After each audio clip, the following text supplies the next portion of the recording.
আমি আপনাদের জন্য সুপারিশ করছি, আল্লাহ এই জন্য আপনাদেরকে মাফ করে দিচ্ছেন। তখন মা বাবারা কি বলবে জানেন? বাবারে, তুমি আমরা সেবার কারণে আমাদেরকে রেখা তুমি বেসতে যাইতে চাও নাই, আমরা আপনার মা বাবাকে দুঃখে রেখে কিভাবে বেসতে যাবো?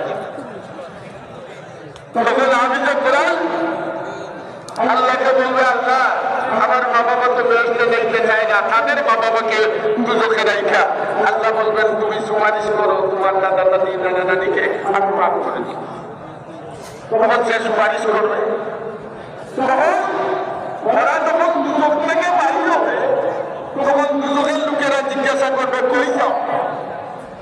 দাদা দাদি নানা নানিরা বলবে আমাদের নাতি আপিসে কোরআন ছিল, আল্লাহর কাছে সুপারিশ করে মাফ করে দিচ্ছে, আল্লাহ আমরা যাই। তখন আপনারা যারা জাকাত দিচ্ছিলেন, আপনারা যারা মাদ্রাসা বিক্রি করে